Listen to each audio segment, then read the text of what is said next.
오늘 주시는 말씀은 요한복음 8장 25절에서 30절까지입니다. 신약성경 159페이지 기록이 되어 있습니다. 절수가 많지 않으니까 우리 같은 목소리를 읽으십시다. 저희가 말하되 네가 누구냐? 예수께서 가라사대 나는 처음부터 너희에게 말하여 온 자니라. 내가 너희를 대하여 말하고 판단할 것이 많으나 나를 보내신 이가 참되심에 내가 그에게 들은 그것을 세상에서 말하노라 하시되 저희는 아버지를 가리켜 말씀하신 줄을 깨닫지 못하더라. 이에 예수께서 가라사대 너희는 인자를 든 후에 내가 그인 줄을 알고 또 내가 스스로 아무것도 하지 아니하고 오직 아버지께서 가르치신 대로 이런 것을 말하는 줄로 알리라. 나를 보내신 이가 나와 함께 하시도다. 내가 항상 그의 기뻐하시는 일을 행함으로 나를 혼자 두지 아니하셨느니라. 이 말씀을 하시며 많은 사람이 믿더라. 아멘. 저는 교회 앞에서 강해 설교를 하는 목사로서 여러분들도 아시다시피 많은 성경을 강해해 왔습니다. 주로 이제 성경에 있어서 신약 성경은 대부분이 바울 서신으로 구성이 되어 있지요. 그래서 바울 서신을 강해할 때에는 제가 그렇게 어려움을 크게 느꼈던 것 같지는 않습니다. 그러나 마태복음 그리고 그 이후에 바울이 아닌 다른 사도들이 기록한 글들을 일컬어 기타 서신이라고 하는 야고보서, 베드로전서, 후서, 요한 1, 2, 3서 그리고 유다서 이를 강해할 때 저는 아주 상당히 어려움을 겪었습니다. 그리고는 그 다음에 강해했던 히브리서에서는 그보다 더 큰 어려움을 겪었지요.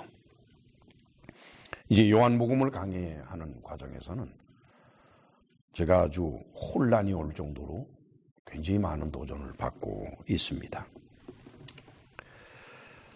한국뿐만 아니고 역사적으로 기독교 교회는 믿음과 구원이라는 이 관점에서는 사도 바울의 절대적인 영향 아래에 있었습니다.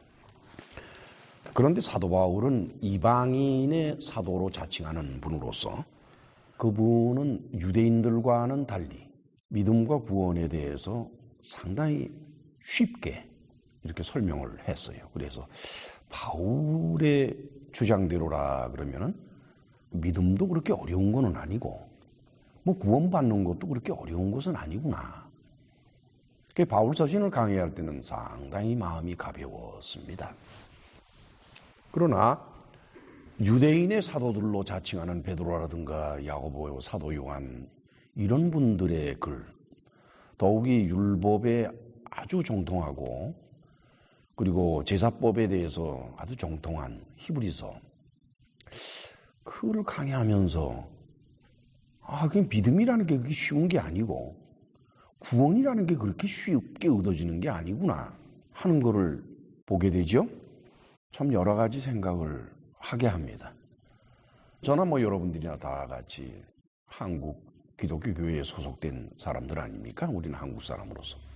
그러면 한국 기독교 교회에서 소위 일컬어 전도라 해서 복음을 전하는 방법과 그리고 교인들이 왜 예수 그리스도를 믿게 되었는지 하는 것은 우리가 잘 알고 있습니다.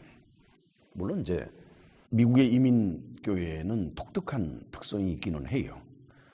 맹고니까 교회가 그 지역사회에 한국인 지역사회에 매체가 되고 또한 커뮤니티 센터가 돼요. 그렇기 때문에 교회를 다니지 않으면 우리 한인들 간에 교제가 끊어지거나 성립되지를 않습니다. 그러니까 예수를 믿느냐 안 믿느냐는 차원을 떠나서 한인들로서 우리 교민들은 여기서 살아갈 때에 교회라는 것을 무시할 수가 없어요. 그러니까 교회를 매주마다 나가지는 않더라도 그래도 나가고 또 거기서 또 활동도 하고 하는 것으로서 피차 간의 인간관계를 만들어 나갑니다. 그러나 그것 말고 본질적으로 우리 모두가 다 예수 그리스도를 믿는다라고 할 때에는 두 가지 조건이 붙게 돼 있어요. 하나는 죽고 난 후에 지옥 가지 않고 천국 가기 위해서 예수 그리스도를 믿는 것이고, 또 하나는 인생살이 살아가는 게 참 힘들고 어려운데 그 문제가 생길 때마다 그래도 이렇게 문제도 해결해주고 도와주고 힘을 주시지 않을까 하는 뜻에서, 즉 문제 해결을 위한, 인생의 문제 해결을 위한 수단으로서 우리는 하나님을 믿고 의지하게 되지요. 저 역시 큰 차이는 없다고 생각을 합니다. 그러한 믿음과 구원이라는 관념 속에서 살아왔습니다. 그런 입장에서 바라보니까 갈수록에 혼란이 일어나요. 그게 아닌 것 같은 그런 혼란이 일어납니다. 특별히 요한복음은 제가 요한복음 초에 여러분들 앞에 천명을 했듯이 이것은 제가 설교하는 목사로서 교회 앞에서 공식적으로 전하는 강해 설교로서는 아마 마지막 작품이 될 것이다. 그래서 어찌 보면은 저의 20년간의 강해 설교를 총결산하는 그런 마음으로 저는 요한복음 강해 설교를 이제껏 해왔고 앞으로도 그렇게 할 겁니다. 제 생애의 마지막 작품이라고 생각을 해서 최선을 다해서 설교를 만들고 또한 해나가고 있습니다. 저는 그러한 혼란 속에서 무언가 어떤 변화를 일으키지 않고서는 제가 이 설교를 끝까지 해내기가 어렵겠다는 생각을 했어요. 우선 제가 믿음과 구원에 관해서 가지고 있었던 많은 생각들은 일종의 교리적인 것입니다. 신학적이고 교리적인 것이에요. 성경적인 것은 아니었다라고 저는 생각을 합니다. 일단 기독교인으로서 그 사람이 성경 공부를 통해서 배웠든지 목사님의 설교를 통해서 배웠든지 아니면 잘 아는 교인들 간에 이렇게 모임에서 영향을 받아 배웠든지 천국 가기 위해서 예수 믿는다는 것은 일종의 교리가 돼버리고 말았어요. 그래서 그거는 아무도 그거에 대해서는 다시 생각을 안 해요. 무슨 목적이 있어서 믿는 것은 절대로 믿는 것이 아닙니다. 그렇죠? 믿는다라고 하는 것은 목적이 있어서는 안 돼요. 그럼에도 불구하고 천국 가기 위한 목적을 가지고 예수를 믿는다고 하는 것을 너무나도 당연하게 생각하는 게 바로 저와 여러분들이었습니다. 그런데 구원받기 위해서 믿음을 갖는다라고 하는 그 믿음의 사상은 주로 바울 서신에서 많이 나와요. 물론 이제 요한도 그 문제에 대해서는 그렇게 조금씩 언급을 합니다만, 그러나 마태복음 같은 경우에는 천국 가는 거하고 믿음하고 거의 상관이 없어요. 마태복음은 또 그와 같이 되어 있어요. 야고보 같은 경우에는 그게 믿음이냐 이러고 나올 정도로까지 이렇게 힐난하죠. 저는 생각을 했어요. 제가 이런 혼란을 겪고 있는 것과 마찬가지로 요한복음을 계속해서 듣고 있는 분들도 분명히 혼란을 겪고 있을 것이다. 그래서 우선 저부터 정리하기로 결심을 했습니다. 그동안 기독교인으로서 교회가 가르쳐왔던 교리적인 믿음과 구원을 버려야겠다고 생각을 했어요. 그건 다 버려버리고 성경이 무엇라고 말씀하는지 성경 말씀만 존중할 뿐 교회가 어떻게 주장을 하건 그건 상관없이 해야 되겠구나 생각을 했어요. 물론 저는 이제 강해 설교자이기 때문에 바울 서신들을 강해할 때는 사도 바울의 입장에서 강해합니다. 이제 기타 서신들을 강해할 때에는 야고보의 입장에서, 베드로의 입장에서, 그리고 사도 요한의 입장에서 강해를 하지요. 히브리서를 강해할 때는 히브리서의 기자가 된 마음으로 강해를 합니다. 요한복음은 사도 요한의 마음으로 강해를 하지요. 그러나 그것은 어디까지나 강해 설교를 하는 사람으로서 지켜야 되는 직무예요. 직무. 일종의 의무이기도 합니다. 그 직무를 지키는 자세에서 나온 것일 뿐이지, 저도 마찬가지로 여러분들과 똑같이 한 기독교인입니다. 설교자이기 전에. 목사이기 전에 저는 기독교인이에요. 기독교인으로서는 제 자신이 목사로서 설교할 때 전하는 것 말고도 제 자신 고유의 사상이 있을 겁니다. 그렇죠? 특별히 믿음과 구원에 관해서만큼은 저도 여러분들과 별로 다름이 없이 전통적인 동아줄에 매달려 살아왔습니다. 예수 그리스도를 믿어야 구원받는다 하는 이 동아줄. 하나님을 믿고 의지해야 나의 인생 문제가 해결을 받을 것이다 라고 하는 이 동아줄. 이 동아줄을 매달려서 살아왔는데, 지금 나머지 사도들의 서신들을 강해해 오면서, 특별히 요한복음을 강해하면서 동아줄이 불어닥치는 강풍 때문에 도저히 붙들고 있을 수 없을 정도로 지금 흔들리고 있어요. 그래서 저는 생각을 해서 이거 어떻게 하면 좋으냐, 이거 저 흔들리는데. 동아줄이 흔들리는데 안 흔들리려면 어떻게 하면 됩니까? 동아줄을 놔버리면 돼요. 놔버리면 돼요, 그냥. 그래서 놔버렸어요. 그랬더니 뭐 아래로 떨어지는데 밑도 끝도 없이 그냥 떨어져 내려가는 거예요. 저는 동아줄을 놓고 떨어져 내려가면서 비로소 깨달았습니다. 아, 이게 믿음이구나. 동아줄을 붙들고 있었을 때는 믿음이 아니었습니다. 그거는 신념이었어요. 보장이었고, confidence, 보장이었을 뿐이지 믿음은 아니었어요. 근데 동아줄을 딱 놓으니까 이제는 떨어져 내려가면서 나를 건져줄 것은 믿음이라는 것밖에 없다는 거예요. 그러니까 내가 맨 밑바닥에 떨어지기 전에 믿음을 찾아야 되는 거예요. 근데 내려다 보니까 뭐 한이 없이 보이지가 않으니까 여유가 좀, 처음에는 떨어지니까 막 당황했는데 내려다 보니까 뭐 한참 내려가게 생겼거든. 아, 이건 뭐 여유가 있구만. 천천히 생각하지. 이렇게 됐지요. 이제까지 교리적으로, 사상적으로 지녀온 믿음은 진리가 아니었다고 하는 것입니다. 그거는 그냥 교회가 가르치는 가르침이었을 뿐이에요. 믿음이라는 것은 그렇게 형태적으로 묶어서 조건이 붙고 하는 식으로 이루어지는 게 아니라는 겁니다. 결국 이제부터 갖게 될 믿음이 뭘까 했더니 진리의 믿음이에요.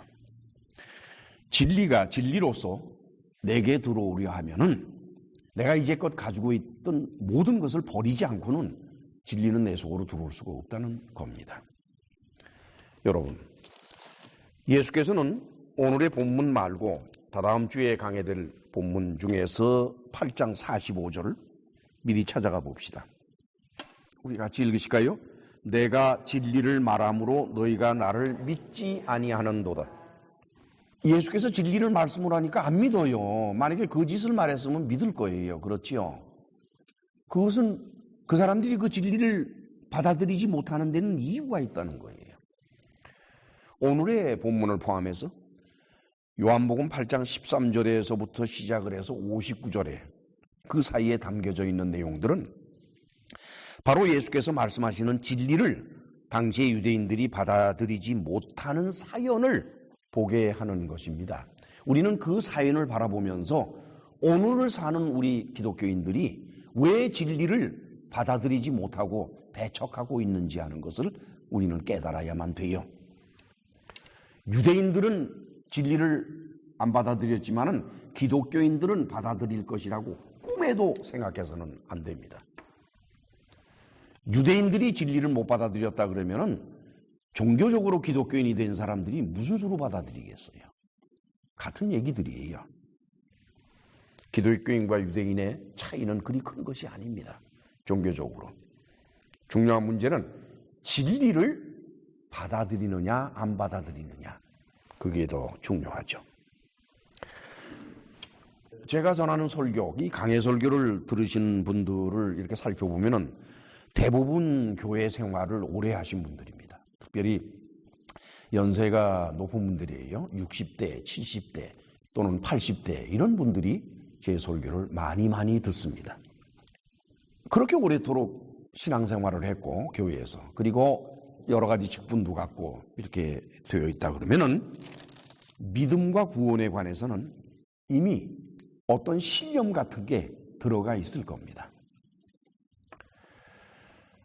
우리가 어떤 것을 이해할 때 단순히 이해한 것이라 그러면은 그 다음에 또 다른 것을 들었을 때 먼저 것을 버릴 수가 있어요. 그런데 그 이해가 세월이 흘러서 신념같이 돼가지고 자리를 확고부동하게 잡고 있으면은 어떤 것도 들어와서 리플레이스가 안 돼요. 그냥 자기의 신념은 있고 그대로 그 옆에 여러 것들이 들어왔다가 나가고 이렇게 됩니다. 어떤 의미에서 신념이라고 하는 것은 진리를 받아들이지 못하게 하는 가장 큰 장애물이기도 합니다. 그래서 예수께서는 어린아이와 같아야 한다 그랬어요. 어린아이에게는 신념이 없습니다.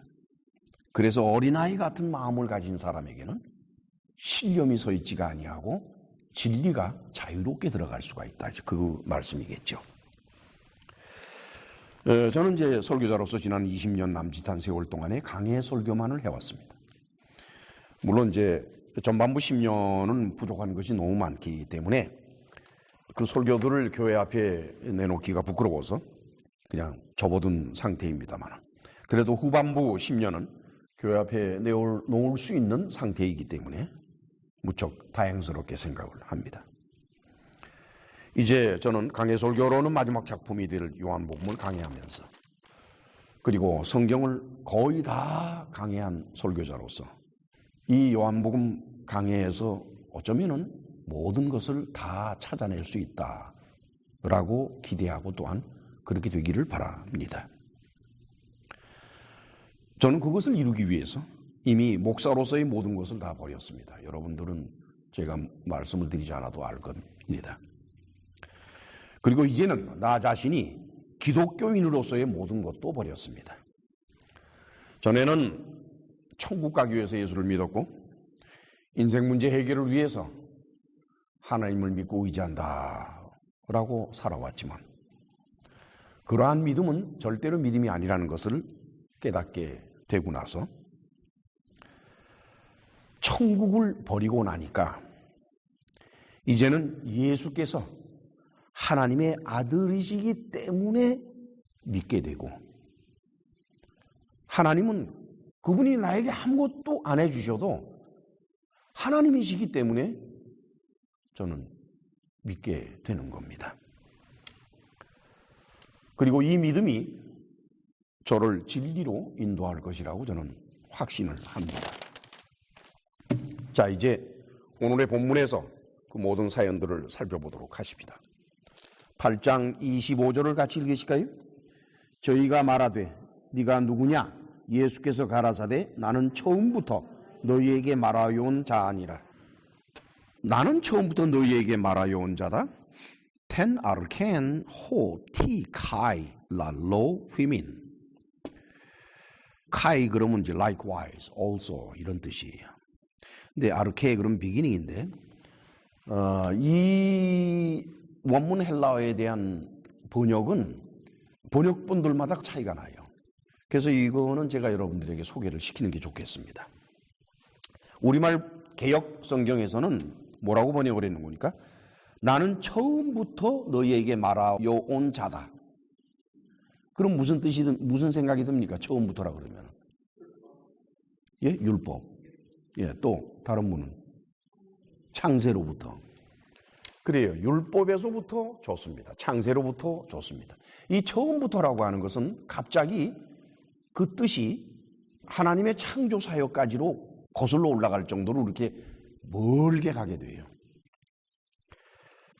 킹 제임스 버전은 even the same that I said unto you from the beginning.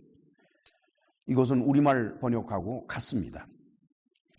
처음부터 from the beginning, 내가 처음부터 너에게 말한 바로 그 사람이다 하는 뜻이고, 그런데 그 킹 제임스 버전을 다시 개혁을 한 뉴 킹 제임스 버전에서는 그 번역이 바뀌어요. Just what I have been saying to you from the beginning. 처음부터 I've been saying to you, 너에게 계속해서 얘기한 바로 그 사람이다. 우리 번역에는 이제 비슷하게 들리지만은 영어로 보면은 그 뜻이 다릅니다.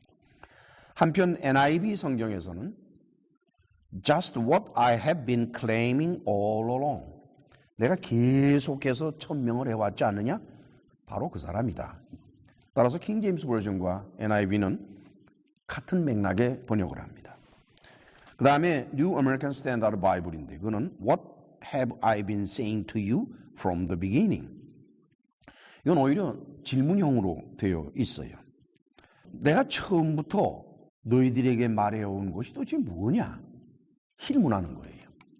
그래, 그것도 알지 못하냐? 이제 그런 얘기입니다. 그 다음에 NRSV, 거기에서 뭐라고 번역을 했는 거니까 Why do I speak to you at all? 보통 at all 그러면은 부정으로 쓰이거든요, 일반적으로.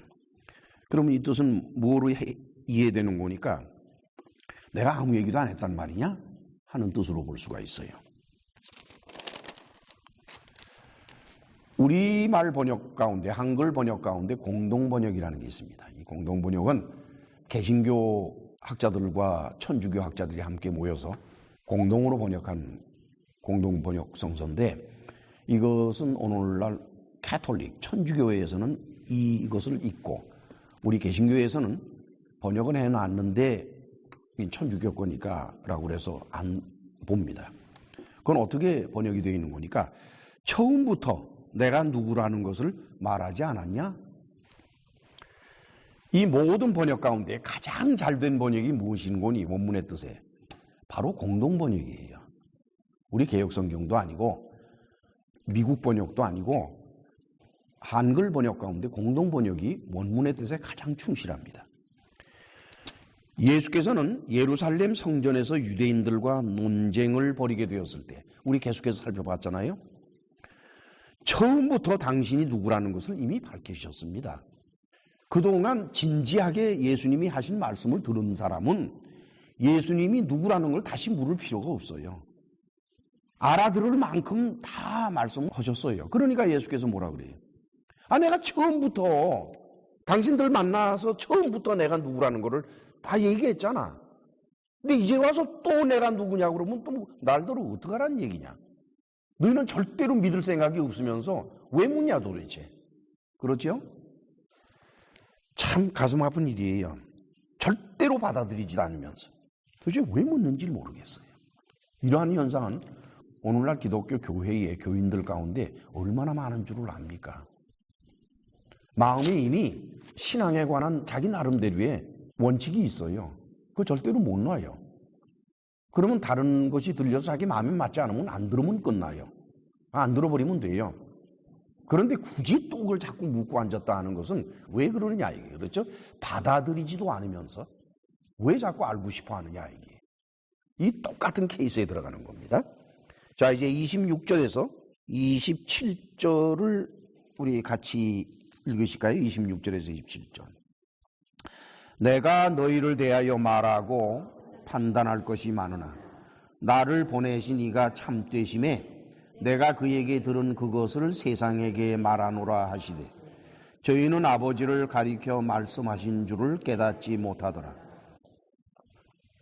예수께서 뭐라 그러시는 거니까 여기 우리말 번역상에는 내가 너희를 대하여라고 이렇게 번역을 해놨는데 이게 페리 휘몬이에요. 그러니까 여러분들에 대해서 내가 할 얘기가 많아요. 그렇지만 내 안 해. 다만 내가 여러분들한테 말하는 것은 나를 보내신 이가 말하라고 한 것만 난 지금 말하고 있는 거야. 내가 뭐 감정이 없고 느낌이 없고 내가 할 얘기가 없어서 그러는 줄 아는가? 내가 할 얘기 많아요. 그렇지만 안 해. 왜냐, 나는 내 생각을 전하고 내 마음을 전하기 위해서 온 것이 아니라 나를 보내신 이의 것을 전하기 위해서 왔다 이거예요. 한 인간으로서 예수께서는 유대인들에게 할 말이 많으십니다. 거기서 함께 사셨으니까 그렇죠? 오죽 할 말이 많으시겠어요. 그런데 예수께서는 나를 보내신 이의 말씀을 전한다 그러면서 나를 보내신 이가 누구라고 말하는 거니? 참되시다 그랬어요. 그러면은 뭐 예수께서 오신 그 시절이 우리나라의 역사로 본다면 고구려 초기예요. 그때가 바로 예수께서 오시던 그때인데, 그러면 그때에 고구려에 와서 나를 보내신 이가 참되다 그러면 알아듣겠습니까? 못 알아듣겠습니까? 못 알아들어요, 그거. 그러나 유대인은 알아들어요. 왜냐? 참되신 분은 오직 한 분 하나님밖에 없거든요. 그러니까 나를 보내신 이는 참되다 라고 하면은 고구려 사람들은 무슨 소리요 할지라도 유대인은 하나님이 보내셨나 이렇게 돼야 돼요.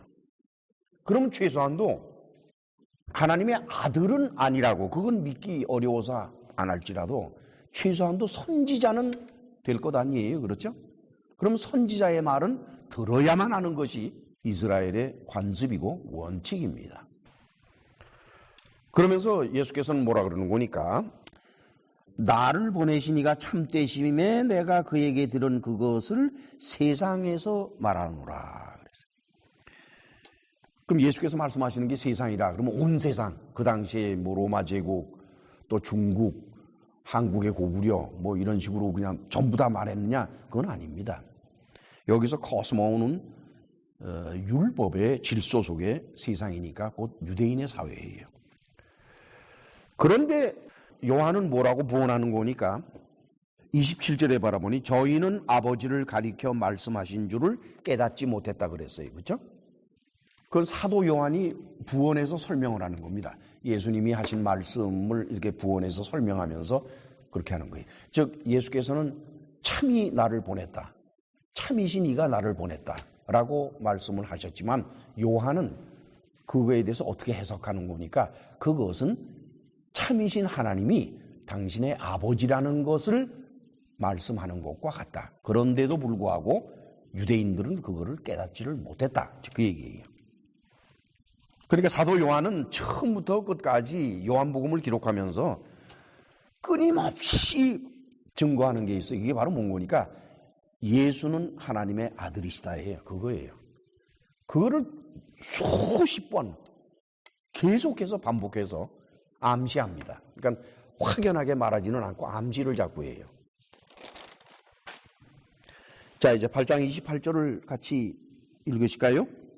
이에 예수께서 가라사대 너희는 인자를 든 후에 내가 그인 줄 알고 또 내가 스스로 아무것도 하지 아니하고 오직 아버지께서 가르치신 대로 이런 것을 말하는 줄도 알리라 그랬어요. 여기서 인자를 들다, 피포세테, 이게 2인칭 복수입니다. 2인칭 복수예요. 그러니까 인자를 든다. 누가 들었냐? 너희들이 들었다는 거예요. 유대인들이 예수님을 십자가에 못 박아서 듭니다. 그것은 물론 이제 로마 군인들이 그렇게 했지만, 그러나 그렇게 하도록 사주하고 아우성을 친 자들이 유대인들이니까 결국 유대인들은 예수님을 인자를 들었어요. 나무 십자가에 못 박아서 들었단 말이에요. 너희가 나를 든 후에야 알게 될 것이다 이겁니다. 여기서도 예수께서는 유대인들이 예수님을 십자가에 못 박아 죽일 것을 암시하시는 거예요. 뭐 사람을 든다 그러면 듣는 방법이 뭐겠어요? 그 당시에 형벌로 봤을 때 그 당시엔 십자가형이에요. 십자가형이 들리는 거예요. 사람을 이렇게 이거를 든다. 그래서 뭐 부활까지 연결시키려고 하는 것은 좀 무리입니다. 그것은 원문에 이게 2인칭 복수라는 거를 몰라서 거기까지 나갑니다. 이 만약에 부활까지 가려고 그러면 어떻게 돼야 되는 거니? 이 든다라고 하는 휘포우라고 하는 단어가 뭐로 인칭을 가져야 되는 거니까 3인칭 단수가 돼야 돼요. 그러면 하나님이 드시는 게 돼요. 그럼 부활이에요. 아시겠죠? 여기선 2인칭 복수기 때문에 유대인들이 예수님을 십자가에 못 박아서 드는 거를 말하는 겁니다. 이제 8장 29절을 같이 읽으실까요?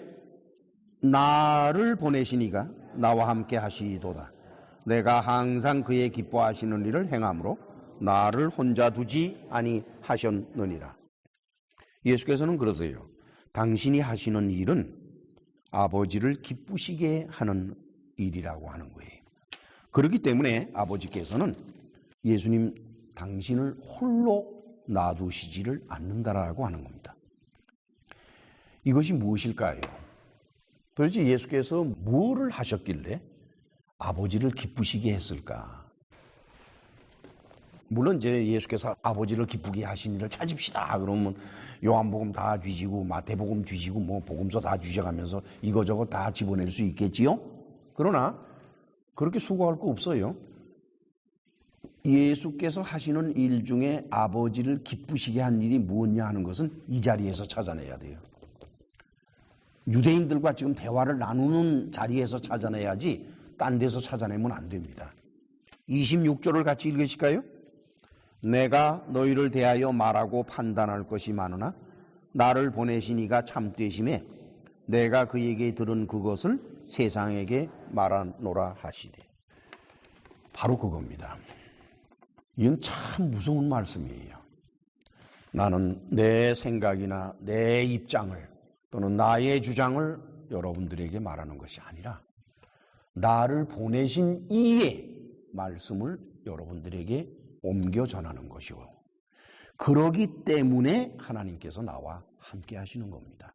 만약에 내가 나를 보내신 이의 뜻을 무시하고 내가 인간으로서 이 땅에서 사는 여러 가지 입장과 또한 처지, 그런 것 때문에 나를 변호하거나 또는 내 생각을 얘기하거나 한다 그러면은 아버지는 절대로 나와 함께 안 하신다는 거예요.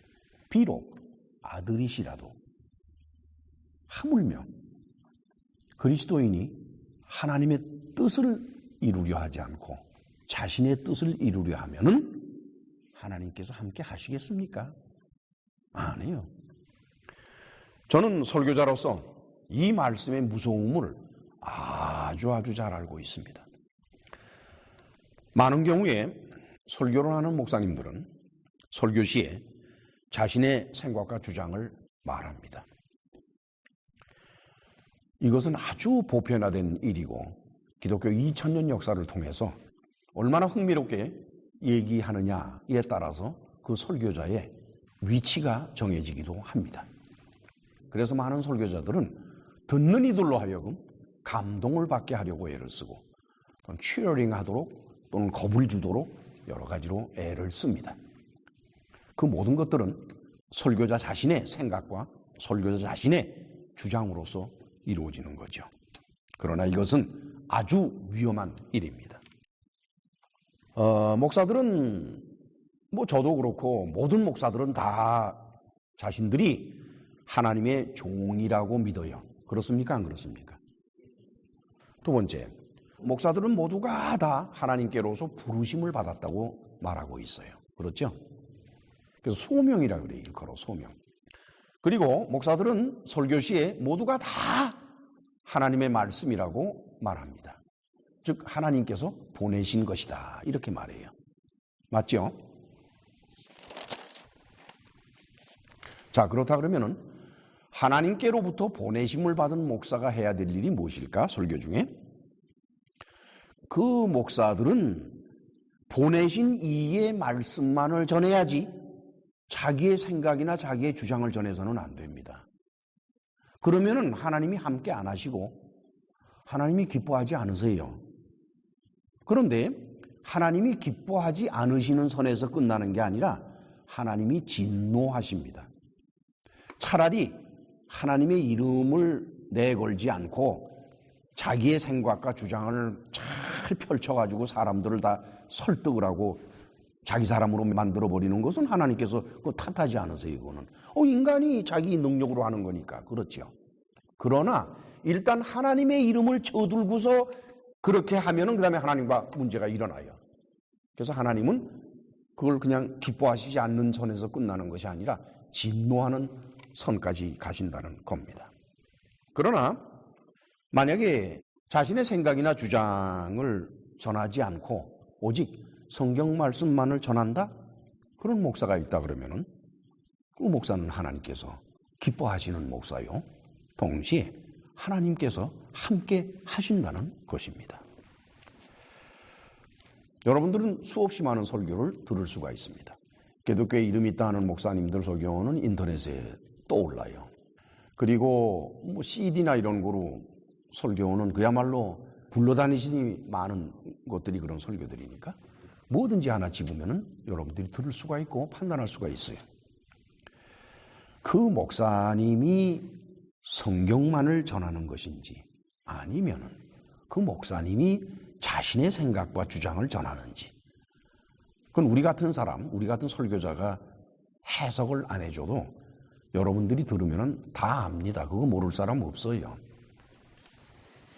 만약에 성경 구절 몇 개 읽고 난 후에 설교는 온통 자신의 생각, 자신의 주장, 자신의 입장 그런 것으로 메꾼다. 그러면은 그는 하나님을 노엽게 하는 자요. 하나님께서는 그런 목사들과는 함께 하시지 않을 겁니다. 8장 30절을 보십시다. 같이 읽습니다. 8장 30절. 이 말씀을 하심에 많은 사람이 믿더라. 그런데 여기서 사도 요한은 예수께서 이 말씀을 하셨기 때문에 많은 사람들이 믿었다고 하네요. 그런데 다음 주에 강해될 내용을 살펴보면은 그거 아닌 것 같아요. 다음 주에 강해될 내용 중에서 31절을 같이 읽으실까요? 그러므로 예수께서 자기를 믿은 유대인들에게 이르시되 너희가 내 말에 거하면 참 내 제자가 되고 진리를 알지니 진리가 너희를 자유케 하리라. 자기를 믿은, 당신을 믿은 유대인들에게 말씀을 했는데 그 유대인들의 반응이 어떤지를 봅시다. 33절 같이 읽으십니다. 저희가 대답하되 우리가 아브라함의 자손이라 남의 종이 된 적이 없거늘 어찌하여 우리가 자유케 되리라 하느냐. 아니 믿었으면 아멘 해야 되는 거 아닙니까? 그런데 분명히 앞에서는 믿었다고 그랬는데 그 다음 부분에 가서 예수께서 말씀을 하시니까 발끈해 가지고서 반발을 해요. 그들이 반발해서 끝나는 게 아니라 나중에는 죽이려고까지 달겨들어요. 믿었던 자들이 그렇게 된다 이게. 물론 신학자들 가운데는 믿은 사람은 여기 있고 저거는 안 믿은 사람들이다. 이렇게 또 구원합니다만 그렇게 궁색하게 할 필요는 없어요. 여기에는 우리가 정말 깨달아야 될 진리가 숨겨져 있는 것입니다. 저는 지난밤에 여러 가지 설교 준비를 하는 과정에서 참으로 어려웠었는데 바로 이 말씀 속에 메시지가 담겨 있다는 것을 발견하게 되었어요. 아마도 예수께서 당신 자신의 생각과 주장을 말씀하는 것이 아니라 당신을 보내신 분의 말씀만 전한다라는 사실에 대해서만큼은 신뢰가 가는 거예요. 그렇죠? 사람이 늘 그러잖아요. 자기 생각을 자꾸 이렇게 얘기를 하면은 내 생각에는 그렇게 말씀을 하셔야지. 자꾸 그냥 내 생각을 만민의 생각처럼 말씀하시면 어떡하나? 그럽니까? 안 그럽니까? 그러니까 자기 생각을 전하지 않는 것만 해도 인간적으로 점수를 따는 거예요. 그래요? 안 그래요? 그러니까 많은 사람들이 예수님을 믿는 거예요. 저 사람은 참 자기 생각을 이렇게 말하는 게 아니라 누가 보냈는지는 모르지만 하여간 보내신 분의 말씀만 전하는구만. 그럼 믿을만 하지. 이렇게 해서 그래서 믿었다는 겁니다. 그러니까 신뢰가 가는 거죠. 믿었다기보다는. 그러나 예수님의 그 다음에 하신 말씀, 자기를 믿은 유대인들에게 하신 그 말씀이 유대인들의 자존심을 확 건드렸어요. 종이래네, 종. 자유케 된다. 그러니까 아니 우리가 남의 종 된 적이 없는데 왜 이러냐 뭐 이러고 그러니까 자존심 상한 거예요 유대인들이. 그러니까 팍 하고 돌아서요 금세. 무슨 말씀인지 이해가십니까? 이건 오늘날 목사님들의 설교를 듣는 교인들의 경우에도 뭐 조금도 다를 바가 없습니다. 일반적으로 강해 설교라 그러면은 오직 성경만을 전한다는 것은 교회를 다니는 분들은 웬만한 분들은 알아요. 물론 이제 강해 설교를 한다고 하면서 주제 설교나 다름없이 하는 분들도 많습니다. 그러나 어쨌든 하여간 교인들은 그래도 강해 설교라 그러면은 대충은 분별을 할 능력은 가지고 있어요. 분별을. 그래서 강해 설교자가 오직 성경만을 전한다는 사실 때문에 설교자에 대한 일차적인 믿음은 가지게 돼요. 그런데 성경을 전하는 것은 사실인데 그 전하는 것이 자기 감정을 거스리면은 그 교인들은 그 목사의 말을 안 믿어요. 오히려 그 목사를 중상합니다. 심지어는 이달이란 말도 서슴지 않고 해버려요.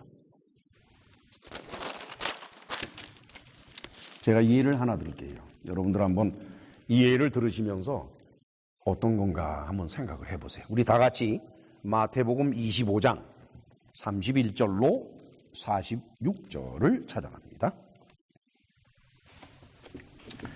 우선 31절에서 33절을 같이 읽으실까요? 인자가 자기 영광으로 모든 천사와 함께 올 때에 자기 영광의 보좌에 앉으리니 모든 민족을 그 앞에 모으고 각각 분별하기를 목자가 양과 염소를 분별하는 것 같이 하여 양은 그 오른편에 염소는 왼편에 두리라. 여기서 예수께서는 당신 자신이 마지막 날에 다시 오시는 문제에 대해서 말씀하고 계신 겁니다. 그렇죠? 근데 희한한 게 있어요. 여기서 모든 민족이라 그랬죠. 우리말 번역에서는 도저히 이걸 알 수가 없어요. 그리고 미국 번역에서도 이걸 몰라요. 영어로 번역된 것에서도 이건 뜻을 알 수가 없어요. 영어는 일반적으로 nation으로 번역을 합니다. all the nations 이렇게 번역을 하고 우리말은 모든 민족들 이렇게 번역을 했는데 모든 민족이라고 번역한 헬라어가 판타, 에스네예요. 에스네. 여러분 놀라지 마십시오. 에스네는 뭘 말하는 줄 압니까? 유대인이 에스네라는 단어를 쓸 때는요. 자기들은 제외하고 해요. 이스라엘 민족은 빼고 나머지가 에스네예요. 이방인들. 무슨 말씀인지 아시겠어요? 지금 예수께서는 유대인들 앞에서 뭘 말씀을 하시는 거니까 이방인들에 대한 문제를 말씀하시고 있는 겁니다. 잘 들으셔야 돼요. 그래서 오른편의 양, 보통 뭐 양은 좋은 사람들을 대표할 때 쓰는 단어가 양이고 염소는 나쁜 데만 쓰이네요. 염소. 거기에서 34절에서 36절 같이 읽습니다. 그때 임금이 그 오른편에 있는 자들에게 이르시되 내 아버지께 복을 받을 자들이여 나와 창세로부터 너희를 위하여 예비된 나라를 상속하라.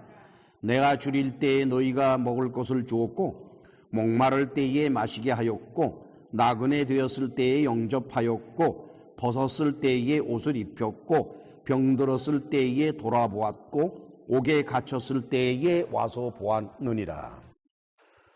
여러분 말이죠. 오른편에 있는 사람들은 어떤 사람들인가 하니까 먹을 것을 주고 또 목마를 때 마시게 하고 나그네였을 때 영접을 했고 벗었을 때 옷을 입혔고 병들었을 때 돌아보았고 옥에 갇혔을 때 와서 보았다. 우리 같은 사람들이 이런 거 할 수 있어요? 이건 뭘 좀 가져야지요. 그렇죠? 그리고 권세도 있어야 되는 겁니다. 지금 예수께서 하시는 말씀은 그 대상이 일반 서민이나 천민을 보고 말씀하는 게 아니에요. 권세자와 부유한 자들을 보고 말씀하시는 겁니다. 모두가 다 그래요. 사람들이 권세를 잡으면은 하늘이 나에게 권세를 주었다라고 합니다. 100명 100사람 다 그래요. 또 부유한 자들은 하늘이 나를 도와서 부유하게 되었다. 재산을 모았다. 이렇게 얘기를 합니다. 그래요. 권세를 가졌건 부를 이루었든지 간에 그 사람이 인간적인 노력을 가지고 해도 그 사람이 인간적인 노력은 누가 그걸 주었습니까? 하나님께서 주신 거 아니에요. 하나님께서 주신 그 달란트를 가지고 잘 활용을 해서 권세를 잡았고 부를 쌓은 거예요. 그 다음에는 그가 권세를 갖는 가정에 태어나도 그건 하나님께서 태어나게 하신 거니까 하나님이 하신 것이고, 부유한 자도 마찬가지입니다. 결국 이렇게 저렇게 다 섞어 볼 때에 결국 부유한 자들과 권세를 가진 자들은 하나님에게 빚을 졌다는 겁니다. 그러면 하나님께서 왜 그들에게 부유함을 갖게 하시고 왜 그들에게 권세를 갖게 하셨을까요? 지 한 몸 잘 먹고 잘 살라고 했을까요? 아니에요. 세상이 끝날 때까지 가난한 자는 항상 있을 것이라. 부유한 자들을 하나님이 만드시는 것은 그 가난한 자들을 보살피라고 한 거예요. 권세를 가진 자들을 하나님께서 세우시는 것은 힘없는 자들을 보호해주고 그리고 지켜주라고. 그래서 하신 겁니다. 그래서 권세자들과 부유한 자들은 하나님한테 빚을 졌어요.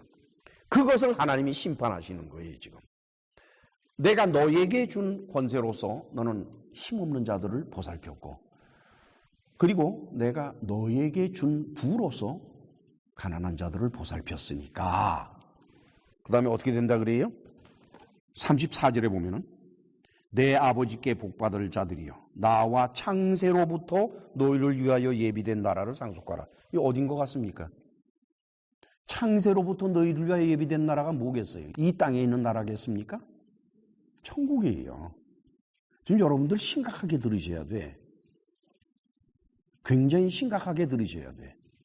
그 다음 그 반대는 어떻게 되느냐? 41절을 같이 읽으십시다. 또 왼편에 있는 자들에게 이르시되 저주를 받은 자들아 나를 떠나 마귀와 그 사자들을 위하여 예비된 영영한 불에 들어가라. 그건 뭐겠어요? 너는 내가 네게 준 권세를 이용해서 사람들을 괴롭히고 약한 자를 돕지 아니하고 네 잘 먹고 잘 사는 방향으로 썼느냐? 그래. 그 다음엔 부유한 자들아 내가 너희에게 부를 이루게 해주었건만 너는 그걸 가지고 가난하고 힘들고 어려운 사람 안 도왔지? 그러면은 너희들은 어디로 가요? 마귀와 그 사자들, 귀신들을 위해서 예비한 영영한 불, 그리 간다는 거예요. 어떻게 생각하세요, 여러분들? 예수 믿으면 천국 간다면서요. 근데 여기서는 예수 믿는다는 얘기는 없어요. 그래요, 안 그래요? 무언 짓을 해도 예수를 믿었으니까 천국 갈 것이다. 가 아니에요. 내가 너에게 준 달란트를 제대로 썼으니까 천국에 가는 거고, 너는 예수를 안 믿었기 때문에 지옥 간다가 아니라 뭐예요? 내가 너에게 준 달란트를 제대로 쓰지 않았기 때문에 너는 지옥에 간다. 그 얘기입니다. 분명히 제가 여러분 앞에 말씀드린 것은 성경입니다. 맞죠? 제가 성경 아닌 걸 제 생각을 말씀드렸습니까? 아니지요? 자, 이 설교를 제가 단독적으로 강해 설교를 만들어서 전했다 그러면은 기독교 교인들이 저를 뭐라고 그러겠어요? 이단이라 그러지. 저는 예수님의 말씀을 전했는데 날더러 이단이 돼요. 그렇습니까? 안 그렇습니까? 바로 이겁니다, 여러분. 교인들은 자기 마음속에 믿음과 구원에 대한 어떤 원칙이 이미 들어가 있어요. 아무리 예수님의 말씀을 갖다가 넣어도 들어갈 자리가 없어요. 그들은 성경이 필요한 사람들이 아니에요. 왜? 자기가 성경이니까. 그런 사람들이 기독교 교회 안에는 부지기수로 많아요. 부지기수로. 그들에게 진리를 말한다? 소용없어요. 유대인들이 예수님이 이미 여러 번 말씀하셨는데도 못 알아듣거나 또는 거부를 하고 또 묻듯이 똑같습니다, 여러분. 이제 서두에 거론된 내용으로 돌아가서 말씀을 맺도록 하겠습니다. 저는 강해 설교자로서 믿음과 구원에 관한 바울 서신들을 강해할 때에는 마음에 별로 갈등이 없었습니다. 그러나 기타 서신이라고 하는 야고보서, 베드로전후서, 요한 1, 2, 3서 그리고 히브리서를 강해하면서는 바울의 주장과는 다른 믿음과 바울의 주장과는 다른 구원이 나타나면서 믿음이라는 것과 구원이라는 것이 그리 단순한 것은 아니로구나 하는 것을 발견했죠. 이제 요한복음을 강해하면서는 그 갈등의 증폭이 아주 커집니다. 저는 너무너무 힘이 들어서 지금 벌써 요한복음을 강해한 지 41회, 오늘이 42회째거든요. 요한복음 처음부터 일어났던 갈등들이 갈수록의 증폭이 되면서 이제는 참 힘들 정도다 할 때까지 왔었지요. 결국 이제까지 붙잡아 온 모든 것을 그냥 강해 설교자로서가 아니라 한 기독교인으로서 이제까지 동아줄까지 붙잡아 온 그 모든 것을 버리기로 결심을 했고 또한 버렸습니다. 죽은 후에 천국 가기 위해서 예수를 믿는다는 생각을 완전히 버렸어요. 그것을 버리려 하면 방법은 딱 하나밖에 없어요. 천국을 버려야 돼요. 남의 인생 문제를 해결받기 위해서 하나님을 믿고 의지한다는 생각조차도 버렸습니다. 그걸 버리려 하면은 인생 문제를 닥칠 때 모든 것을 내 힘으로 해결해야겠다라고 하는 결심이 서야만 됩니다. 그리고 해결이 안 되면은 그거를 달게 받겠다. 아시겠죠? 그런 상태가 아니고는 그런 생각을 할 수가 없어요. 많은 교인들이 우리 설교를 듣는 것을 알고 있습니다. 그분들은 계속되는 요한복음 강해를 들으시면서 아마 많은 갈등을 느끼게 될 겁니다. 오늘의 설교도 그분들에게는 많은 갈등을 주게 될 것은 당연한 일이죠. 아무리 그럴지라도 저는 이 설교를 계속해서 오직 성경 말씀만을 기록된 그대로 전하고자 합니다. 기록된 그대로라고 하는 것은 번역된 것을 말하는 것이 아니라 원어 성서를 말씀드리는 겁니다. 번역에는 번역자들의 개인적인 생각이 들어가 있기 때문에 그것은 절대적으로 그 기준을 삼기가 어려워요. 저는 설교를 계속해서 들으시는 분들이 힘드시겠지만 자신이 신념같이 가져온 생각들을 버리지는 못할지라도 접어두시기를 바랍니다. 왜 그러니까 여러분들의 생각은 그리고 여러분들의 신념은 결코 진리가 될 수 없기 때문입니다. 진리 앞에서는 모든 신념과 모든 생각이 머리를 숙이고 물러서야만 되기 때문입니다. 기도합시다. 전능하시고 자비로우신 하나님 아버지, 부족한 종이 많은 고민과 갈등을 겪어오면서 그리고 그 결론으로 제 자신을 되찾게 되었던 그 부분을 성도 여러분들에게 말씀을 드리면서 함께 동참하기를 권했나이다. 불쌍히 여겨주시고 이 설교를 들으시는 많은 이들이 잠시나마라도 자신이 가지고 있는 생각이 성경인지 아닌지를 확인해 볼 수 있는 그런 마음을 갖게 하옵소서. 예수님의 이름으로 기도합니다. 아멘.